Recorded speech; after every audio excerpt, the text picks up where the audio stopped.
उत्तराखंड विधानसभा का बजट सत्र 26 फरवरी से शुरू हो रहा है। बजट सत्र 26 फरवरी से 1 मार्च तक आहूत किया है। विपक्ष ने इतने दिनों के सत्र को काफी कम बताया है।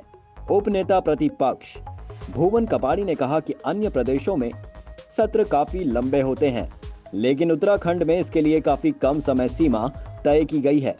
उन्होंने बताया कि 26 फरवरी को राज्यपाल का अभिभाषण होगा। 27 फरवरी को दोपहर बाद सदन के पटल पर बजट रखा जाएगा और 28 फरवरी को बजट पर सामान्य चर्चा होगी। उन्होंने कहा कि 29 फरवरी को विधानसभा बजट पर चर्चा होगी। ऐसे में बजट सत्र के लिए समय काफी कम है, क्योंकि इस पर सभी को चर्चा में शामिल होना है। इसके अलावा उन्होंने प्रदेश सरकार पर गैरसैंण की उपेक्षा करने का आरोप लगाते हुए कहा कि सरकार को बजट सत्र गैरसैंण में आयोजित करना चाहिए।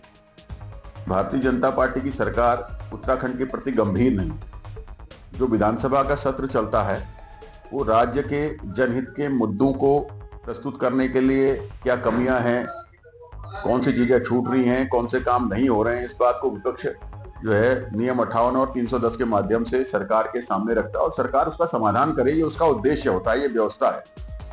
लेकिन ये सरकार सत्र की अवधि को लगातार कम करके जनहित के मुद्दों को नहीं उठाना देना चाहती है, जनता की आवाज को नहीं सुनना चाहती। देखिए, बजट सत्र बहुत महत्वपूर्ण है। तो बजट सत्र के लिए जो हमारे पास कार्यक्रम आया है वो 26 से लेकर 1 तारीख तक आया है। 26 तारीख को गवर्नर का अभिभाषण होगा और उस दिन और कुछ नहीं होता। 27 को विधायकी कार्यों के बाद लंच के बाद बजट को पटल में रखा जाएगा 27 को, और 28 को सामान्य बजट पर चर्चा। सामान्य बजट पर चर्चा 70 हम विधानसभा के सदस्य हैं।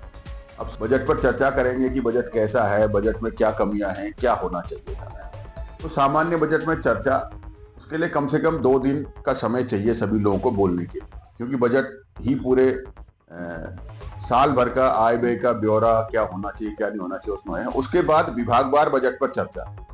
तो आप समझिए, तो 1 तारीख तो सीधे हो गई, 27, 28, 29 और फरवरी का महीना तो 1 तारीख। तो 4 दिन का सत्र चलाकर सरकार जनता को गुमराह करने का काम कर रही है। हमारे जैसे बहुत छोटे राज्य है, झारखंड है, छत्तीसगढ़ है, हिमाचल प्रदेश है और बहुत सारे हमसे भी छोटे राज्य हैं, जहां बजट सत्र 3 हफ्ते चलता है। 3 सप्ताह का समय उसमें दिया जाता है और हमारे यहाँ 3 दिन 4 दिन बमुश्किल चलता है। तो इससे पता चलता है कि भारतीय जनता पार्टी का उद्देश्य सिर्फ बजट रखकर उसे पास कराना है, न कि बजट का सही उपयोग हो उस पर चर्चा करना है, और न विभागवार बजट पर चर्चा के लिए समय देना। और रही बात गैरसैंण, मैं पहले भी कह रहा था, आज भी कह रहा हूं, मैं सदैव इस बात को कहता हूं, जब भारतीय जनता पार्टी ने गैरसैंण को ग्रीष्मकालीन राजधानी घोषित करी तो ग्रीष्मकालीन सत्र बजट का ही सत्र है, तो इसको गैरसैंण में चलाना चाहिए था। और दुर्भाग्य की बात यह है कि पहाड़ की बात करने वाली पार्टी, गैरसैंण की बात करने वाली पार्टी, पिछली बार जब गैरसैंण पे बजट पर चर्चा हुई, बजट सत्र गैरसैंण में था, तो गैरसैंण के नाम पर बजट का एक तिनका भी नहीं रखा गया था कि गैरसैंण को जो है कि कैसे आगे डेवलप किया जाए, इस राजधानी में यहाँ सुख सुविधाएं, संसाधनों को कैसे जुटाया जाए। तो अब जब सत्र होता है तो ये कहते हैं जी आपको परेशानी हो जाएगी, उसको परेशानी हो जाएगी, पत्रकारों को परेशानी हो जाएगी, अधिकारी को परेशानी हो जाएगी।